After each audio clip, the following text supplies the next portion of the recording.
നമസ്തേ, ഏവർക്കും വിഷു ആശംസകൾ. കർഷകരുടെ ഉത്സവമാണല്ലോ വിഷു. ഈ നല്ല നാളുകളെ പ്രതീക്ഷയോടെ വരവേൽക്കുകയാണ് നമ്മുടെ കർഷകർ. നന്മയുടെയും സമൃദ്ധിയുടെയും കാഴ്ചകൾ നിറയുന്ന കൃഷിക്കണിയിലേക്ക് ഏവർക്കും സ്വാഗതം.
കേരളീയരുടെ പ്രിയപ്പെട്ട ആഘോഷങ്ങളിലൊന്നാണ് വിഷു.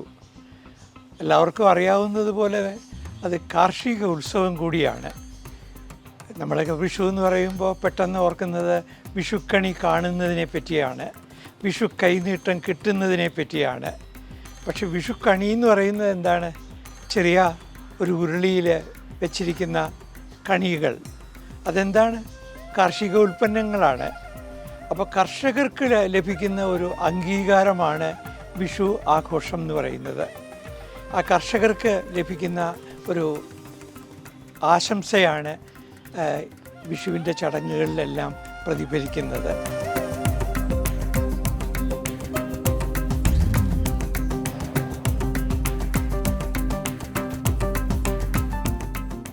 ഇവിടെ 3 ഏക്കർ സ്ഥലത്ത് പത്തനം വരിക്കപ്പിലാവ് കൃഷി ചെയ്തിട്ടുണ്ട്.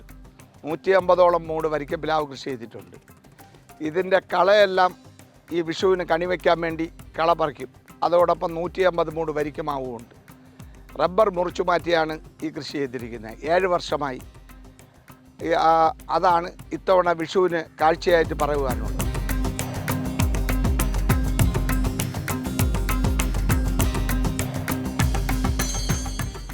തേൻ വരിക്ക, പാലോട് വരിക്ക, പണ്ടാര വരിക്ക, തായ്ലൻഡ് എളി, മന്ദാര വരിക്ക തുടങ്ങി 10 ഇനം വെറൈറ്റികൾ. ലൈവായിട്ട് 365 ദിവസവും കായ്ക്കുന്ന പ്ലാവാണ് ഇവിടെ ഉള്ളത്.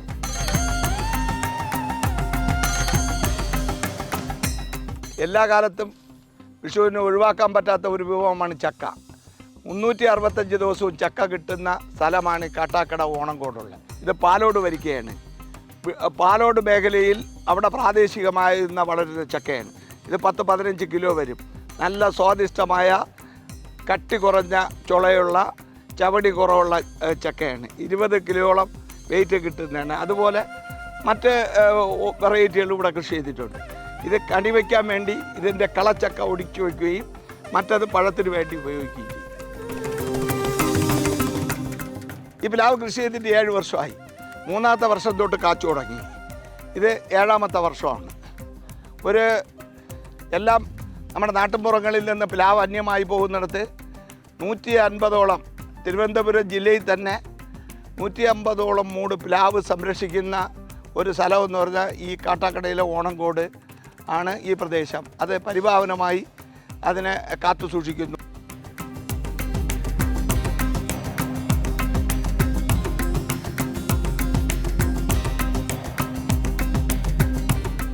ഓണംകോട് പ്രദേശത്തിൻ്റെ പ്രത്യേകതയുള്ള വരിക്കയാണ് ഓണംകോട് വരിക്ക.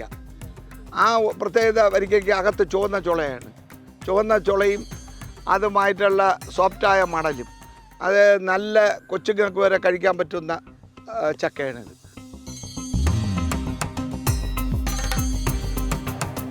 ബഡ് ചെയ്യണം അല്ലെങ്കിൽ ഗ്രാഫ്റ്റ് ചെയ്യണം. മുകളെടുത്ത് ബഡ് ചെയ്യുകയോ ഗ്രാഫ്റ്റ് ചെയ്യുകയോ വേണം. ആരെങ്കിലും വന്നാൽ ഞാൻ കൊടുക്കാൻ വില്ലിക്കാണ്. എനിക്ക് വേതനമൊന്നും വേണ്ട, ഫ്രീ ആയിട്ട് ഞാൻ കൊടുക്കും. ഇത് പള്ളിച്ചൽ വരിക്കയാണ്. ഇതിൻ്റെ പ്രത്യേകത എന്ന് പറഞ്ഞാൽ ശിഖരങ്ങൾ കൂടുതലാണ്, ചക്കയുടെ അളവ് കൂടുതലാണ്. ഇപ്പോഴും തന്നെ ഇതിൽ ഏകദേശം 50ഓളം ചക്കയുണ്ട്.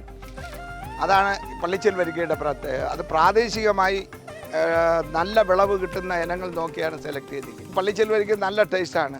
ഇതാ പഴം ഇവിടെ ഉണ്ട്, നല്ല മധുരമുണ്ട്, നല്ല ക്വാളിറ്റി മെയിൻറ്റെയിൻ ചെയ്യുന്ന ചക്കയാണ് പള്ളിച്ചൽ വരിക്ക. ഇതെല്ലാം നാട്ടിൽ ഡെവലപ്പ് ചെയ്ത ചക്കകളാണ്.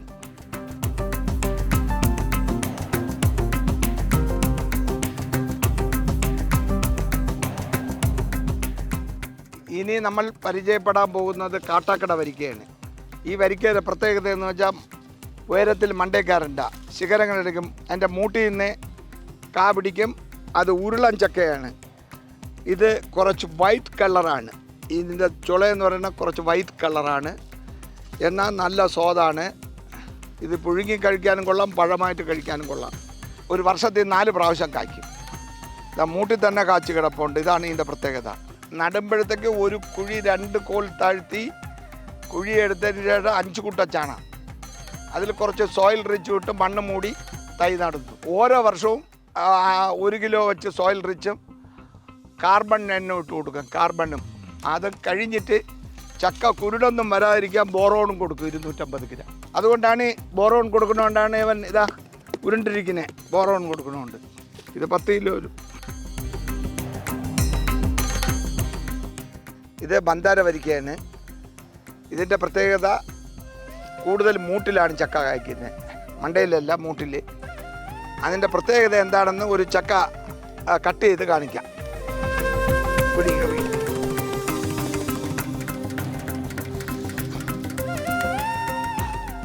ഇതാണ് മന്ദാര വരിക്കയുടെ പ്രത്യേകത. ചകിണിയില്ല. ആഹാ, ഒരു ചുള കഴിക്കുമ്പം തന്നെ നല്ല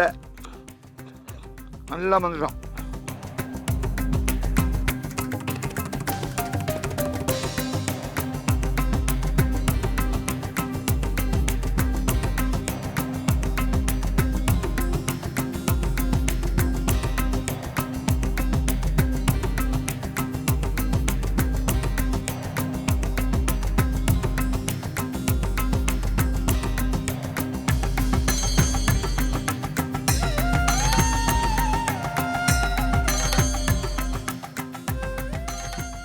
ഇത് നമ്മുടെ ബഡും ഗ്രാഫ്റ്റിങ്ങും വരും മുമ്പേ പരമ്പരാഗതമായി നാട്ടിലുണ്ടാകുന്ന നാടൻ വരിക്കയാണ്. ഇത് കുരു നട്ടാലും അതേ അതിൻ്റെ ക്വാളിറ്റി മെയിൻറ്റെയിൻ ചെയ്യും. 3 വർഷമായപ്പം കാച്ചു തുടങ്ങി. അതിൻ്റെ വംശം നിലനിർത്താൻ വേണ്ടിയിട്ടാണ് ഇവിടെ കൃഷി ചെയ്യുന്നത്. 10 മൂടുണ്ട്.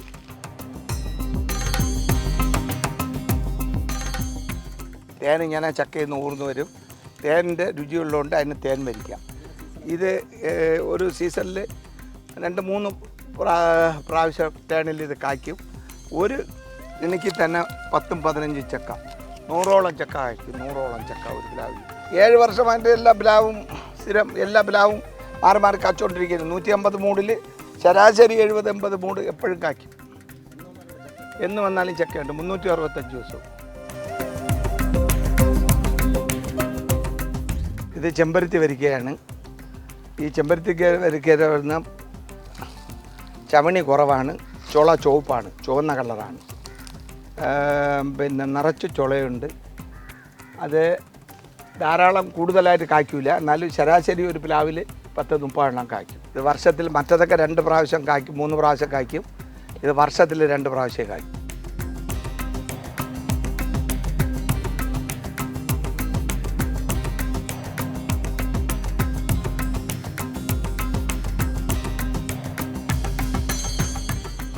ചക്കയുടെ ഔഷധമൂല്യം ധാരാളം ഫൈബറുണ്ട്. ഡയബറ്റീസുകാർക്ക് ഇത് കൊള്ളാം.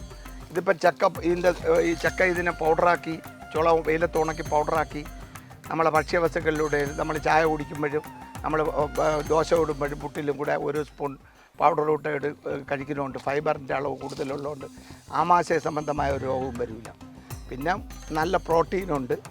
കൂടുതലും ബാംഗ്ലൂരും ഡൽഹിയിലുമാണ് പോണത്. ഫൈബറിൻ്റെ അങ്ങേറ്റത്തെ കണ്ടന്റ്. അത് കഴിഞ്ഞിട്ട് പ്രോട്ടീനുണ്ട്, അതിനാവശ്യമുള്ള മെഗ്നീഷ്യവും ഉണ്ട്. അപ്പോൾ രണ്ടും നമുക്ക് മനുഷ്യ ശരീരത്തിന് വളരെ പ്രയോജനകരമായ ഒരു ഭക്ഷ്യവസ്തുവാണ് ചക്ക. വീട്ടിൽ ഒരു മൂട് പ്ലാവെങ്കിലും നട്ടുപിടിപ്പിക്കുക. അത് തല്ലൻ ചക്കയ്ക്ക് ഉപയോഗിക്കാം, തോരൻ വയ്ക്കാം, പഴുപ്പിക്കാം, വറുക്കാം. ഒരുപാട് ഗുണങ്ങളുള്ള ചക്കയാണ്. ഓരോ മേഖലയിലും ഞാൻ പ്രാദേശികമായി നഷ്ടപ്പെട്ടു പോയ നല്ല ഇനം വരിക്ക പ്ലാവിനങ്ങളെ അതിൻ്റെ തൈ ശേഖരിച്ചു കൊണ്ടുവന്ന് കുറഞ്ഞതൊരു 10 വർഷത്തെങ്കിലും ഗവേഷണം നടത്തിയാണ് ഇത് കൃഷി ചെയ്തത്. ഒരു പ്ലാവിൽ ഏകദേശം 10 മുതൽ 15 മുതൽ 25 ചക്ക വരെയുണ്ട്. ഒരു കിലോയ്ക്ക് 30 രൂപ വിലയാണ്. അപ്പം 25 ചക്ക കിട്ടുകയാണെങ്കിൽ 30 രൂപ വെച്ച് ആ ഒരു വലിയ തുക റബ്ബറിനെ കാട്ടി 3 ഇരട്ടി ലാഭം. പിന്നെ പ്രകൃതിയെ സംരക്ഷിക്കും. പ്ലാവിൻ്റെ മൂട്ടി തണലത്തിരിക്കുമ്പോൾ AC പോലെയാണ്. ആ കാലാവസ്ഥയെ വ്യതിയാനത്തെ പോലും നിയന്ത്രിക്കാൻ ഈ പ്ലാവിന് കഴിവുണ്ട്. അന്യം നിന്ന വിളകളെയെല്ലാം തിരിച്ചു കൊണ്ടുവരുന്ന ഒരു കാഴ്ചപ്പാടാണ് നമുക്കുള്ളത്. നമ്മളത് പരമ്പരാഗതമായി നമ്മൾ ആ വിളകളെയൊക്കെ തിരിച്ചു കൊണ്ടുവന്നു. നമ്മളെ വീട്ടിലിരിക്കുന്ന ഒരു മൂട് വരിക്കപ്പിലാവിനെ ഇന്ന് മുറിച്ച് മാറ്റി മറ്റ് വിളകൾ കൃഷി ചെയ്യുമ്പോൾ അത്തരം വരിക്കപ്പിലാവുകളുടെ അവരുടെ ഒരു ഏകോപനത്തിലൂടെയാണ് ഇതിവിടെ കൃഷി ചെയ്യുന്നത്. അടുത്ത തലമുറയ്ക്കും കൂടെ പ്രയോജനപ്പെടുത്തക്ക പരിചയപ്പെടുത്തത്തക്ക രീതിയിലാണ് ഇവിടെ കൃഷി ചെയ്തിരിക്കുന്നത്.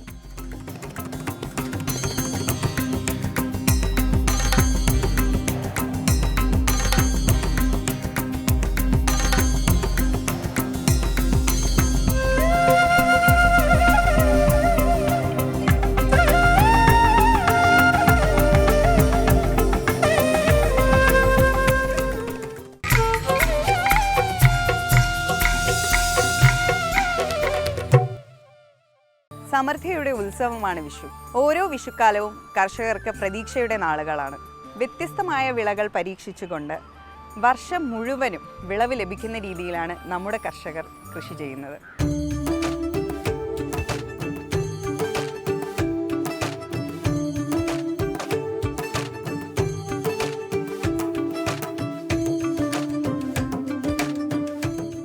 കേരളത്തിൻ്റെ തെക്കും വടക്കും മധ്യ കേരളത്തിലും വിഷു അതിഗംഭീരമായി ആഘോഷിക്കാറുണ്ട്.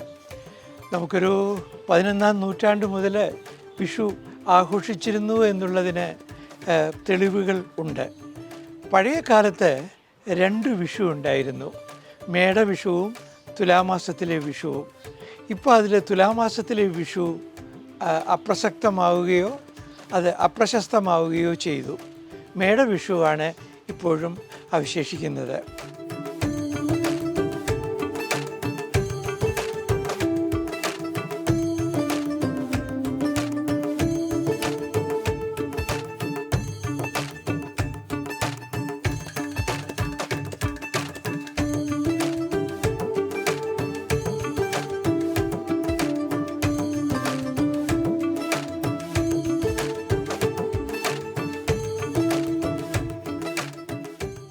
വർഷത്തോളമായി കൃഷിയുമായി ബന്ധപ്പെട്ട് ഓരോ കാലഘട്ടത്തിലും അതിൻ്റെതായ രീതി അനുസരിച്ച് കൃഷികൾ ചെയ്തു വരുന്നു. പച്ചക്കറി, വാഴ, മരിച്ചിനി, ചേന, ചേമ്പ് എല്ലാം ഒരു സമ്മിശ്ര കൃഷി രീതിയാണ് എനിക്കുള്ളത്. ഞാൻ തുടർന്ന് വരുന്നത് ഒരു പ്രാവശ്യം തന്നെ ഇപ്പം തന്നെ ഇവിടെ വെള്ളരിക്കടുത്ത തോട്ടത്തിൽ 5-6 വെറൈറ്റി ഞങ്ങളതിൽ കൃഷി ചെയ്തിട്ടുണ്ട്. പിന്നെ ഇതേപോലെ സീസൺ അനുസരിച്ച് ഓരോ ഇതിനും ഓണത്തിനായാലും കാർത്തികയ്ക്കായാലും മേടവിഷുവിനായാലും അതനുസരിച്ച് വിപണി കണ്ടെത്തി അതിനനുസരിച്ചുള്ള കൃഷിയാണ് ഞാൻ ചെയ്യുന്നത്. കൃഷിയിൽ നിന്ന് ലാഭവും നഷ്ടവും ഉണ്ടായിട്ടുണ്ട്. എന്നാൽ കൃഷി കൊണ്ട് ഉപജീവനമാർഗം ഈ 30 വർഷം നല്ല രീതിയിൽ കഴിഞ്ഞു പോകും.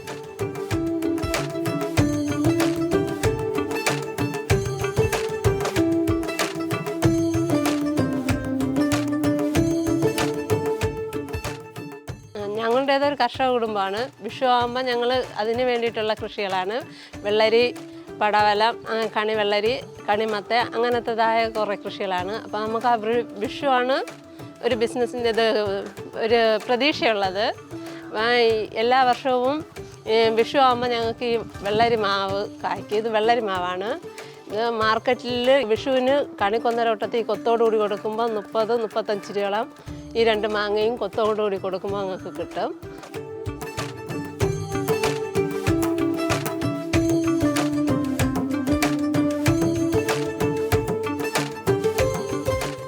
വിഷുവിൻ്റെ കൃഷി തുടങ്ങുന്നത് കുംഭമാസത്തിൽ തുടങ്ങുകയും മേടമാകുമ്പോഴത്തേക്ക് വിളവെടുക്കുകയും ചെയ്യും. അതനുസരിച്ചുള്ള കൃഷി രീതിയാണ് ചെയ്യുന്നത്. അതിന് വേണ്ടിയിട്ട് വെള്ളരി, എല്ലാ ഐറ്റവും പയർ, വെണ്ട, ഇങ്ങനെ വേണ്ടുന്ന കൃഷികളെല്ലാം ചെയ്യാറുണ്ട്. ഇതിപ്പോൾ ഈ തോട്ടത്തിൽ കൃഷി ചെയ്തിരിക്കുന്ന നാടൻ വെള്ളരിയാണ്. ഇത് നാടനിൽ പുളിമ്പോരൻ എന്ന് പറയുന്ന ഒരു ഇനമാണ്. ഇത് വിഷുവിനും സദ്യയൊക്കെ ഇത് ഇങ്ങനെയൊക്കെ വളരെ പ്രധാനപ്പെട്ടതും വലിയ ഡിമാൻഡുള്ളതുമാണ്. ഇത് നല്ല വിലയും കിട്ടാറുണ്ട്. ഇത് കണി വയ്ക്കാൻ വേണ്ടിയിട്ട് കൃഷി ചെയ്ത വെള്ളരിയാണിത്.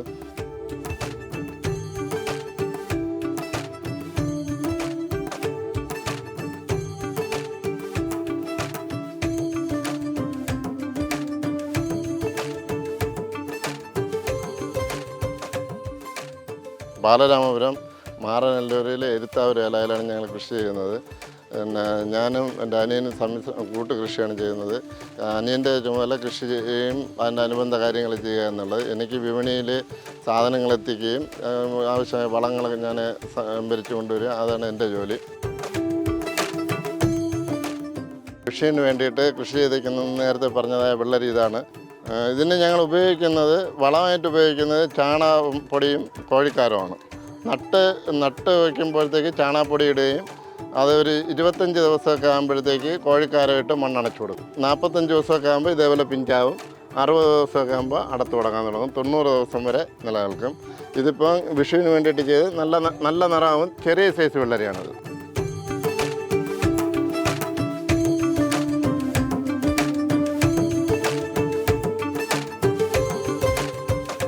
ഞാനിപ്പോൾ ഇവിടെ ഈ കുടുംബത്തിൽ വന്നിട്ട് 21 വർഷമാണ്. അന്ന് മുതൽ ഇന്ന് വരെയും കൃഷിയാണ്. കുട്ടികളെ പഠിപ്പിച്ചത് അവരുടെ വിദ്യാഭ്യാസത്തിന് ഇതിനെല്ലാത്തിനും ഈ കൃഷി എന്നുള്ള ആദായമാണ്.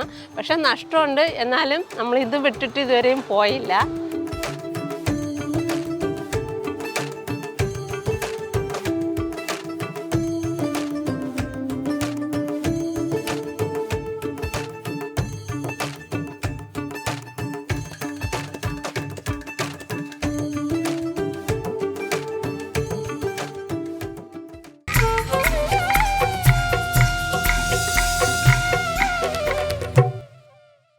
വിഷു പോലുള്ള ഉത്സവങ്ങൾ കർഷകർക്ക് നൽകുന്ന പ്രതീക്ഷ ചെറുതല്ല.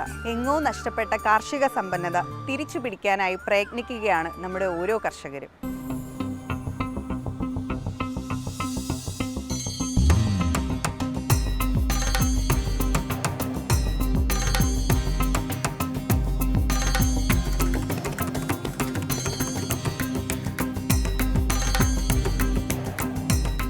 വിഷു എന്ന് പറയുന്ന വാക്കിൻ്റെ അർത്ഥം രാവും പകലും തുല്യമായി വരുന്ന ദിവസം എന്നാണ്.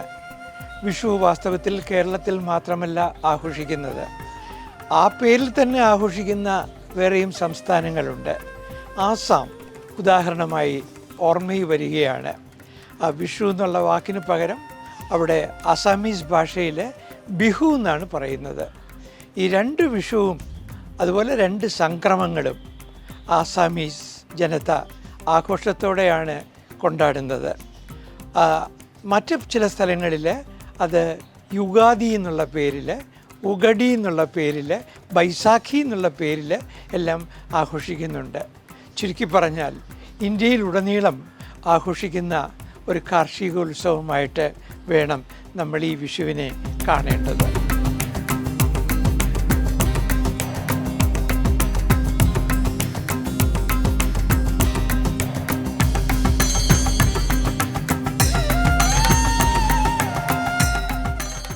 പഴയ വിഷുക്കാലം എന്ന് പറഞ്ഞാൽ ഇവിടെ വാഴയൊന്നുമില്ല. ഒരു 30-40 വർഷത്തിന് മുമ്പ് നമ്മൾ സ്കൂളിൽ പഠിക്കുന്ന സമയത്ത് ഇവിടെ എല്ലാം നെൽവയലാണ്, നെൽകൃഷി മാത്രം, വേറെ ഒന്നുമില്ല. അത് കഴിഞ്ഞ് കാലം കഴിഞ്ഞു, അതെല്ലാം മാറിയതിന് ശേഷം ഇപ്പോൾ മരച്ചീനി, വാഴ, മലക്കറി എല്ലാ ഐറ്റവും.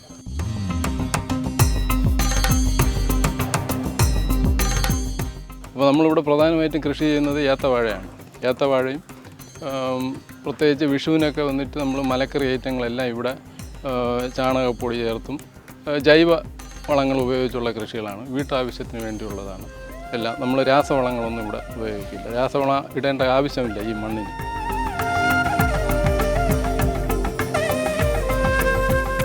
വിഷു കൈനീട്ടം എന്ന് പറഞ്ഞാൽ വീട്ടിൽ നമ്മളെ അച്ഛൻ അമ്മ വിഷു കൈനീട്ടം തരും, പിന്നെ ഡ്രസ്സ് എടുത്ത് തരും, എല്ലാം നല്ല രീതിയിൽ. ഇപ്പോഴത്തെ കാലവും പഴയ കാലം എന്ന് പറഞ്ഞാൽ പഴയ കാലം നമുക്ക് ഇനി അത് ഓർമ്മിക്കാമെന്നുള്ളതേ ഉള്ളൂ, നമുക്കത് കിട്ടില്ല, നമുക്ക് സ്വപ്നം കാണാമെന്നുള്ളതേ ഉള്ളൂ.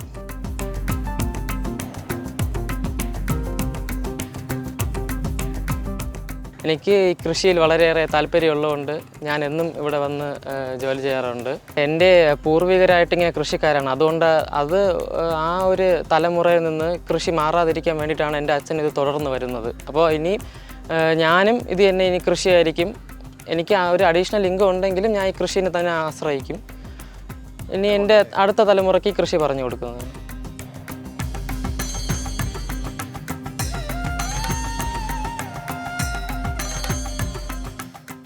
വിഷുവിന് ഏറ്റവും പ്രധാനപ്പെട്ട ഒരു കണി കാണാനുള്ള ഒരു വിളയാണ് മാവ്.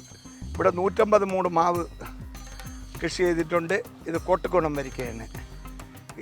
ഇതിൻ്റെ പ്രത്യേകത എന്ന് വെച്ചാൽ ഇതിനകത്ത് പുഴുവോ മറ്റൊന്നും വേണ്ട, വേറെ കീടങ്ങളോ രോഗങ്ങളോ ഒന്നും വരില്ല. കോട്ടുകുണം അന്യം നിന്നുകൊണ്ടിരിക്കുന്നിടത്ത് നമ്മളിവിടെ സംരക്ഷിച്ച് വളർത്തുന്നു. ഇവിടെ 150 മൂട് കോട്ടുകുണം വരിക്കയുണ്ട്. ഇത് ജവാൻ മാങ്ങയാണ്. ഇത് ഒരു മാങ്ങ 750 ഗ്രാം മുതൽ 1 കിലോ വരെ വരും. ഇതിന് വില 240 രൂപയാണ് വില. കഴിഞ്ഞോടെ 600 മാങ്ങ കാച്ചു. 600 മാങ്ങ പുളിപ്പും കൂടെ അടങ്ങിയ മാങ്ങയാണ്. നല്ല തിന്നാൻ നല്ല ടേസ്റ്റുണ്ട്. ഇതിന്ന് ബഡ് ചെയ്ത് പിടിപ്പിച്ച് ജനങ്ങൾക്ക് കൊടുത്താൽ നന്നായിരിക്കും. ഇത് പറിക്കുകയാണ് ഞാൻ ഒന്ന്.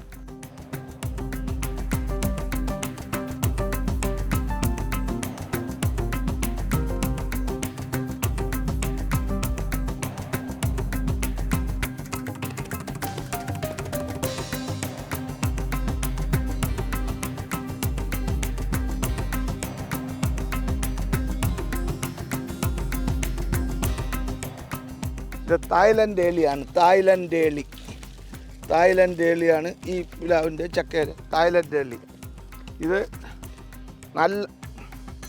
നല്ല മണവും നല്ല രുചിയും ബിസ്ക്കറ്റിൻ്റെ കളറിലിരിക്കും. ഇതിൻ്റെ ബിസ്ക്കറ്റിൻ്റെ കളറിലിരിക്കും. അപ്പോൾ ചെറിയ ഒരു കുടുംബത്തിനൊക്കെ ഒരു ചെറിയ ചക്ക മതി. വെറും ചവണി കുറവാണ്, അരക്കും കുറവാണ്. അത് കായ്ക്കിന് 1.5 വർഷം കൊണ്ട് കായ്ക്കും. 1.5 വർഷം കൊണ്ട് കായ്ക്കും. അപ്പം ജനങ്ങൾ നമ്മളെ നാടൻ പ്ലാവിനങ്ങളെയെല്ലാം മാറ്റി 1.5 വർഷം കൊണ്ട് കായ്ക്കുന്ന ഇതിന് 7 വർഷമേ ആയുസുള്ളൂ. പരീക്ഷണാർത്ഥാനത്തിലാണ് നട്ടുവൊക്കെ. 7 വർഷം ആയുസുള്ളതുകൊണ്ട് 7 വർഷമാകുമ്പോൾ ഇതിനൊരു വൈറസ് ബാധ വരും. അങ്ങനെ പ്ലാവും നഷ്ടപ്പെട്ടു പോകും. അതുകൊണ്ട് അങ്ങനെയുള്ള വെറൈറ്റികൾ വാങ്ങിച്ച് കൃഷി ചെയ്തവർ സൂക്ഷിക്കുക. മറ്റേ വെറൈറ്റികളൊക്കെ ഇതിൻ്റെ ഇരട്ടി വലിപ്പമുണ്ട്. ഇത് ഇത്ര തന്നെ അതിൻ്റെ വളർച്ച, അതിൻ്റെ പ്രത്യേക വെറൈറ്റി. അപ്പം 1.5 മാസം കൊണ്ട് വിടാൻ പാടില്ല. നമുക്ക് 3 വർഷമെങ്കിലും കഴിഞ്ഞ് പ്ലാവ് കായ്ക്കാൻ വിടാവുള്ളൂ. എങ്കിലേ അതിൻ്റെ ഗുണമേന്മ മെയിൻറ്റെയിൻ ചെയ്യും.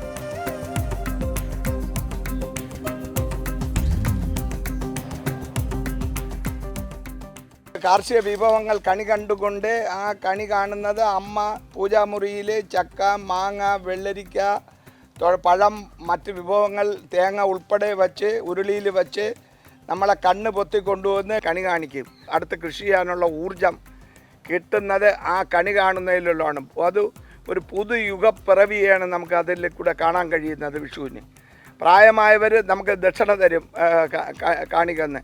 ഇന്ന് അതെല്ലാം മാറി കർഷകൻ്റെ കാർഷിക വിഭവങ്ങൾ ആരും കണി വയ്ക്കുന്നില്ല. അവർ ഇൻസ്റ്റൻറ്റ് കണി വാങ്ങിക്കുന്നത് വലിയ വലിയ മാളുകളിൽ ചെന്ന് വാങ്ങിച്ചു കൊണ്ടുവന്ന് പ്ലാസ്റ്റിക് കവറിൽ വയ്ക്കും. ഇന്ന് നമ്മളെ ചക്കയും വേണ്ട, മാങ്ങയും വേണ്ട, പൈനാപ്പിളും വേണ്ട, വാഴപ്പഴവും വേണ്ട. അത് വീണ്ടും പുനരാവിഷ്കരിച്ച് നമ്മുടെ വീടുകളിലും പൂജാമുറികളിലും വെച്ച് അടുത്ത തലമുറയെ കണി കാണിക്കുക എന്നതാണ്. ഇത്രയും ത്യാഗം ചെയ്ത് ഈ മാവും പ്ലാവും അതുപോലെ വെള്ളരിയും കണിവെള്ളരിയും മാവും ഒക്കെ കൃഷി ചെയ്ത് ഒരു തലമുറയ്ക്ക് പ്രചോദനമാകാത്ത രീതിയിലാണ് അത് അനുവർത്തിച്ചു വരുന്നത്. ഇതിൽ ലാഭനഷ്ടക്കണക്കില്ല. നാളേക്ക് നമ്മളെ ഭൂമിയെ സംരക്ഷിക്കേണ്ട ബാധ്യത നമ്മളിലാണ്. ആ ബാധ്യത ഏറ്റെടുത്തുകൊണ്ടാണ് നമ്മൾ അത് പരമ്പരാഗതമായി വർഷങ്ങളായി 50 വർഷത്തിൽ കൂടുതൽ ഇങ്ങനെ നമ്മളെ കാലയളവിലും അടുത്ത തലമുറയ്ക്ക് ഇത് പകർന്നു കൊടുത്തുകൊണ്ടിരിക്കുന്നത്.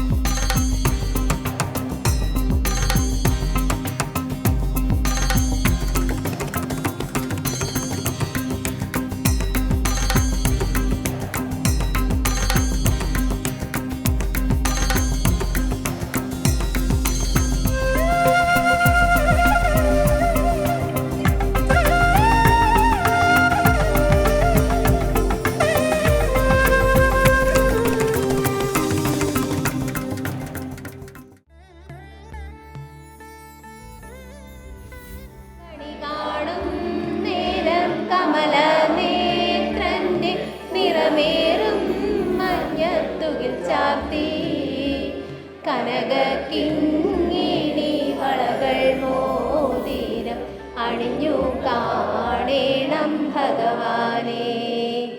ഈ കാഴ്ചകൾ നമുക്ക് പ്രതീക്ഷ പകരുന്നു. അന്യമായിക്കൊണ്ടിരിക്കുന്ന കൃഷിയിടങ്ങൾ സംരക്ഷിച്ചുകൊണ്ട് നമുക്ക് നഷ്ടമായ കാർഷിക സമ്പന്നത തിരിച്ചു പിടിക്കാം. ഏവർക്കും ഒരിക്കൽ കൂടി വിഷു ആശംസകൾ. നന്ദി, നമസ്കാരം.